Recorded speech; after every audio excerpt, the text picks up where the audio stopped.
Welcome to exam विवेचना। तो दोस्तों, आज आपके समक्ष लाया हूं मैं प्रश्न पत्र HPPSC JOAIT की। ठीक है, ये जो प्रश्न पत्र है ये आज आपके समक्ष लाया हूं। आज ही ये कंडक्ट की गई थी परीक्षा 22/6/2025 को। आराम से आप देखिएगा, भविष्य की कोई भी परीक्षा आपकी हो, चाहे कमीशन हो या फिर टैट हो या फिर कोई अन्य परीक्षा हो जहाँ पर जीके पूछा जाता है, वहाँ पर डेफिनेट यहाँ से आपको प्रश्न बनते हुए नजर आएंगे। तो आराम से देखिएगा, जो प्रश्न नहीं आते हैं तो उन्हें अपनी कॉपी पे आपने नोट करना है। PDF इत्यादि के लिए आप हमारे व्हाट्सएप ग्रुप के साथ जुड़ सकते हो, लिंक उनका आपको डिस्क्रिप्शन में मिल जाएगा।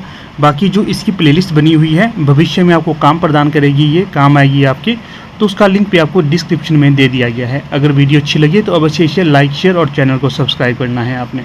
ठीक है, तो चलिए देख लेते हैं पहला प्रश्न क्या पूछा गया है इसमें। तो देखिए, पहला प्रश्न पूछा गया है, वित्त वर्ष 2023-24 के दौरान निम्न में से कौन सा देश भारत में सबसे बड़ा प्रत्यक्ष विदेशी निवेशक देश था? सिंगापुर, मॉरिशस, जापान, संयुक्त राज्य अमेरिका, इनमें से कौन सा सही विकल्प होगा? एक और बात, जितने भी प्रश्नों के उत्तर आपको दिए जाएंगे ये हमारे निजी प्रयास है। हमने पूरी कोशिश की है ये कि आपको कोई भी गलत उत्तर ना दिया जाए, परंतु फिर भी कहीं पर अगर आपको लगता है तो आप बेझिझक बता सकते हो, परंतु बताना तभी है आपको जब लगे कि कंफर्म उत्तर है। ऐसे ही भ्रामक जानकारी ना दें। ठीक है, हमने भी पूरा प्रयास किया है कि इसका ये उत्तर होना चाहिए, फिर भी कहीं हमें लगे तो हम पहले ही आपको बता देंगे। तो सही जो विकल्प होगा इसका, तो वो होगा विकल्प ए, सिंगापुर। बाकी जब ऑफिशियल आंसर की आती है तो फिर भी हम आपके साथ इसको डिस्कस करते हैं ताकि आपको करेक्ट उत्तर मिल सके आगे की परीक्षा के लिए। तो अगला प्रश्न देखिएगा, निम्नलिखित में से किस एयरपोर्ट हवाई अड्डा को अगस्त 2024 इंडिया ट्रैवल अवार्ड 2024 में सर्वोत्तम एयरपोर्ट घोषित किया गया है? तो इनमें जो सही विकल्प हो जाएगा तो वो हो जाएगा आपका राजीव गांधी अंतर्राष्ट्रीय एयरपोर्ट हैदराबाद में है ये देखिए, क्वेश्चन जो आपके करंट अफेयर के हैं ये 2024 और कुछ क्वेश्चन तो 2023 के भी पूछे गए हैं। तो आपको अपना एक साल पहले का करंट अफेयर लेके चलना है। कोई भी परीक्षा की तैयारी कर रहे हो आप, तो 23 और 24 का करंट अफेयर आपको इम्पोर्टेंट आता ही हो। फिर प्रश्न है 3, यहाँ क्या पूछा गया है, 16 मार्च 2024 को प्रसार भारती का नया अध्यक्ष किसे बनाया गया? तो जो नया अध्यक्ष बनाया गया है तो ये होंगे आपके नवनीत कुमार सहगल। ऑप्शन बी हो जाएगा सही, नवनीत कुमार सहगल। मेरे पास यहाँ पर डी सीरीज़ है, बाकी आप अपनी सीरीज़ अपने हिसाब से अरेंज भी कर सकते हो। प्रश्न संख्या 4, निम्न में से कौन सा देश अंतर्राष्ट्रीय सौर गठबंधन ISA का 101वां सदस्य बना? Afghanistan, Norway, Chile, Nepal. तो यहाँ पर जो सही विकल्प होना था तो नेपाल बना है ये, ऑप्शन डी।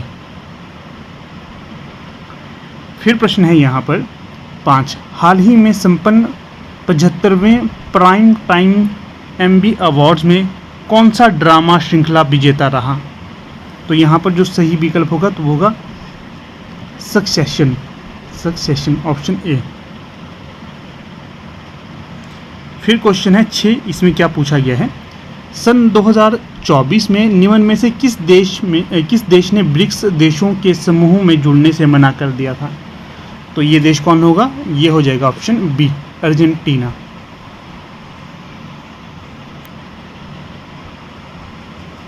अगला क्वेश्चन 7, क्या पूछा गया है यहाँ पर, भारतीय सामाजिक कार्यकर्ता जिसे संयुक्त राज्य अमेरिका सरकार ने अंतर्राष्ट्रीय भ्रष्टाचार विरोधी चैंपियन नाम से सुशोभित किया है, कौन है ये? तो ये हो जाएंगे आपके निखिल डे, ऑप्शन सी। क्या पूछा गया है, अंतरिक्ष में सबसे अधिक संचयी समय व्यतीत करने वाला कौन था जिसने विश्व कीर्तिमान बनाया है? तो सही ऑप्शन हो जाएगा ऑप्शन बी, ओलेग कोनोनेंको, इस प्रकार से नाम है। आप अपने हिसाब से भी वीडियो को पॉज करके इसको पढ़ सकते हो। प्रश्न संख्या 9, अंतर्राष्ट्रीय महिला दिवस 2024 का विषय या थीम क्या थी? तो ये थी आपकी ऑप्शन ए, महिला पर निवेश विकास की गति।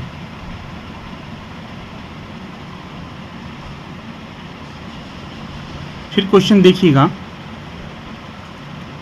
10, पश्चिम बंगाल की सरकार ने महिलाओं और बच्चों की सुरक्षा के लिए निम्न में से कौन सा महिला और बाल बिल 2024 प्रस्तुत किया?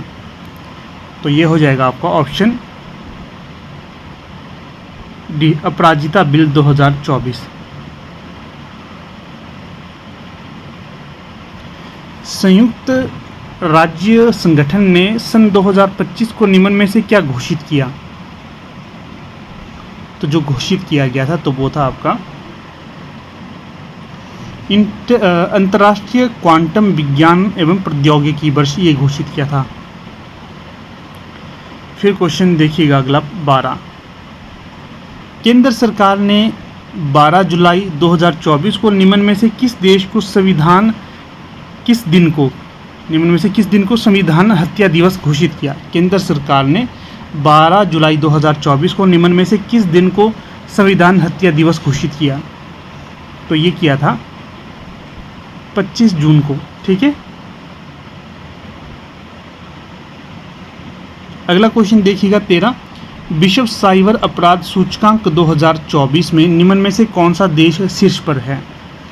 तो जो शीर्ष पर होगा देश तो वो हो जाएगा आपका रशिया, ऑप्शन ए। फिर क्वेश्चन है 14।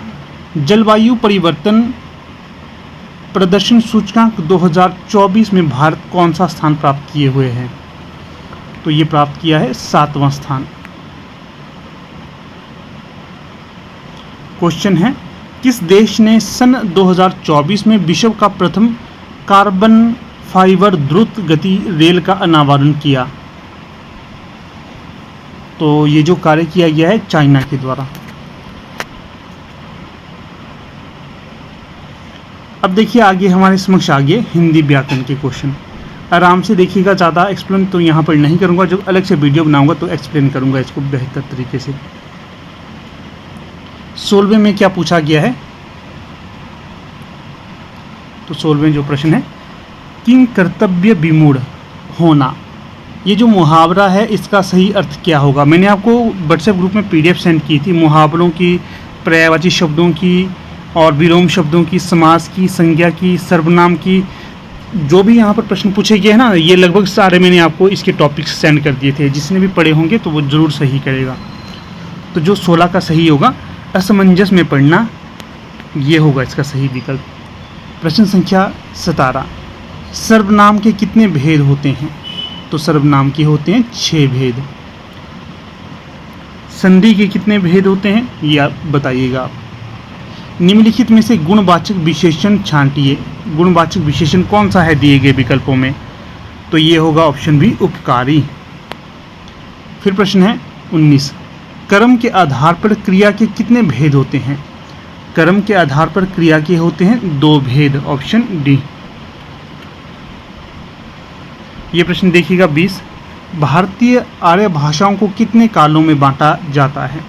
ये देखिए पिछले कल हमने एक वीडियो दिया था आपको जिसमें हमने आपको जीके सेक्शन HP का दिया था और हिंदी ग्रामर पढ़ाया था। उसमें मैंने ये पूरी आपको विस्तार से पढ़ाया था। मुझे लगा था ये प्रश्न वैसे नहीं पूछा जाएगा, तो देखिए बोर्ड ने ये पूछ लिया है। 3 भागों में बांटा जाता है भारतीय आर्य भाषाओं को। 3 प्राचीन आर्य भाषाओं के तौर पर, मध्यकालीन आर्य भाषाएं और आधुनिक आर्य भाषाएं, ये मैंने करवाया था।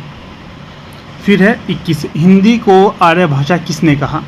तो जो हिंदी को आर्य भाषा कहा गया है महर्षि दयानंद सरस्वती के द्वारा कहा गया है। 21 का सही विकल्प हो जाएगा सी, महर्षि दयानंद सरस्वती।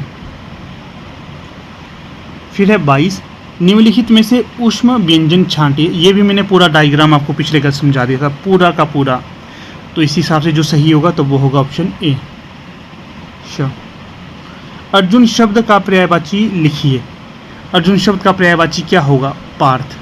ये आइडिया आप लगा सकते थे अगर आप लोग महाभारत देखते थे तो उसमें जो भगवान श्री कृष्ण है अर्जुन को पार्थ नाम से बुलाते हैं। ये आपको वहाँ से भी पता चल जाता, और जो PDF मैंने सेंड की थी वहाँ से भी। तो देखिए 24 में क्या पूछा गया है? समास शब्द का विलोमार्थी शब्द लिखिए। जो PDF सेंड की थी वहाँ पर आपको इसका उत्तर मिल जाता, व्यास। 25। अभिभावक शब्द में सही उपसर्ग चुनिए। जो अभिभावक शब्द है इसमें सही उपसर्ग क्या होगा, मैंने ये भी टॉपिक आपको करवाया है, उपसर्ग और प्रत्यय वाला। तो अभिभावक में होगा ऑप्शन बी अभी। अगला क्वेश्चन, अब यहाँ पर जो सेक्शन आ गया ये आ गया जी, जो अपना इंग्लिश ग्रामर का सेक्शन, ये भी आप आराम से देखिएगा। आपको जो व्हाट्सएप ग्रुप है उसमें मैं डेली कुछ ना कुछ सेंड करता हूँ हिंदी ग्रामर से रिलेटेड भी। क्या पूछा गया है, select the correct option to fill in the blanks. The course is only for the children dash first language is Hindi. तो इसमें कौन सा सही ऑप्शन होगा यहाँ पर, तो वो होगा ऑप्शन डी हुज। यहाँ पर आएगा हुज। क्वेश्चन है 27, select the correct option to fill in the blanks. A retired scientist become dash latest victim digital scam. तो यहाँ जो सही ऑप्शन हो जाएगा तो वो हो जाएगा आपका option C the. Next question देखिएगा यहाँ पर 28, select the correct option to fill in the blanks. Despite noble background their behaviour was dash unpleased. तो यहाँ पर होगा extremely, option B. Next question है 29, यहाँ क्या पूछा गया है, select the correct option to fill in the blanks. They need to take part time job dash light dash the present circumstances. तो यहाँ पर जो सही ऑप्शन होगा ऑप्शन सी, इन और ऑफ, ये आएंगे, इन आएगा यहाँ पर और ऑफ आएगा यहाँ पर। नेक्स्ट क्वेश्चन देखिए 30, select the correct option to fill in the blanks. I fail to understand why she dash so selfish. तो 30 में जो सही ऑप्शन होगा तो वो होगा is being. I fail to understand why she is being so selfish, option B. Next question देखिए, choose the correct sentence. क्या है यहाँ पर करेक्ट सेंटेंस, सीधे बताऊंगा, सारे नहीं पढ़ूंगा। This Gurukul is one of the oldest building in the town. Option B लग रहा है मुझे, कहीं कहीं थोड़ा सा मुझे सी पे भी डाउट है, बाकी बी और सी जिसने किया है तो पूरी संभावना ठीक हो जाएगा इन दो में से। मेरे हिसाब से बी सही है, बाकी जब ऑफिशियल आंसर की आएगी तब भी मैं इसको आपके साथ डिस्कस करूँगा। 32, यहाँ क्या पूछा गया है, select the correct passive voice of the given sentence. You should have repaired the crack before the sunset. तो इसका जो पैसिव वॉइस होगा तो क्या होगा सही, option B, the crack should have been repaired by you before the sunset. Next question है 33, क्या पूछा गया है, select the correct option to fill in the blanks. they dash the work when I caught them as they were still cleaning। तो यहाँ पर क्या होगा, has not finished, option D. Next question देखिए 34, चूज द करेक्ट सेंटेंस। यहाँ पर जो correct sentence होगा सीधे मैं उसको बताऊंगा आपको, option A, I wanted to alone but Anu insisted on coming with me। Next question है यहाँ पर 35, read the following jumbled sentences and arrange them into a meaningful paragraph. तो यहाँ पर आप इन्हें स्वयं पढ़ सकते हो, जो सही ऑप्शन हो जाएगा सीधा मैं ले चलता हूँ आपको, तो वो हो जाएगा आपका ऑप्शन डी।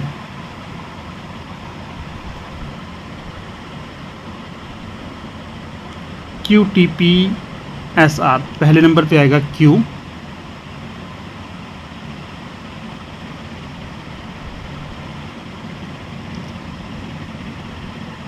एक नंबर पे ये T आएगा, दूसरे नंबर पे आगे आप पढ़ लेना स्वयं, और P आएगा आपका तीसरे नंबर पे, और आपका S आएगा चौथे नंबर पे, अंत में आएगा R। इस हिसाब से अगर आप इन्हें अरेंज करोगे तो मीनिंगफुल सेंटेंस बन जाएगा। अब यहाँ पर आ गया HPG के, इसको भी आप आराम से देखिएगा। देखिए, ऐतिहासिक अवशेषों के आधार पर हिमाचल प्रदेश में मानव सर्वप्रथम किस काल में बसे थे? तो ये होगा आपका पूर्व पाषाण काल, ऑप्शन डी। नेक्स्ट क्वेश्चन है 37। क्या पूछा गया है? निम्नलिखित में से किस युद्ध में हंगरंग घाटी राजा केहरी सिंह को मित्रता स्वरूप भेंट में दी गई थी? तो ये गई थी तिब्बती लद्दाखी मुगल युद्ध के समय। अगला क्वेश्चन है 38। पांवटा साहिब के पास बंगानी का युद्ध गुरु गोविंद सिंह और निम्नलिखित में से किस रियासत के राजा के मध्य लड़ा गया था? तो राजा थे ये भीमचंद या भीमदेव, ऐसा कुछ नाम था, और बिलासपुर के राजा थे। इन दोनों के मध्य लड़ा गया था और गुरु गोविंद सिंह इसमें जीत गए थे। अगला क्वेश्चन देखिए 39। गोरखा सेना का बहादुर अफसर कौन था जो ब्रिटिश के साथ मल्लौन की लड़ाई में शहीद हुआ था? तो ये कौन था? ये था आपका भक्ति थापा, ऑप्शन ए। कौन था? भक्ति थापा।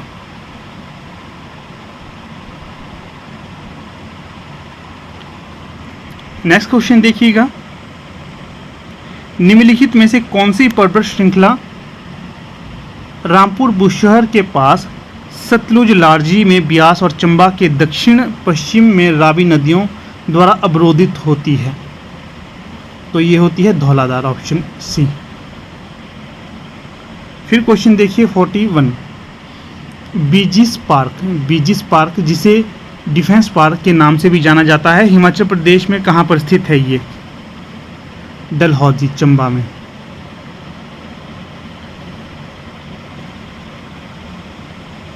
क्या पूछा गया है 42 में?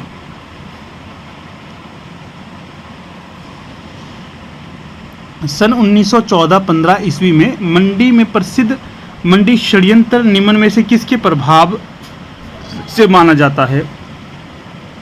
तो ये आपका गद्दर पार्टी, ऑप्शन ए।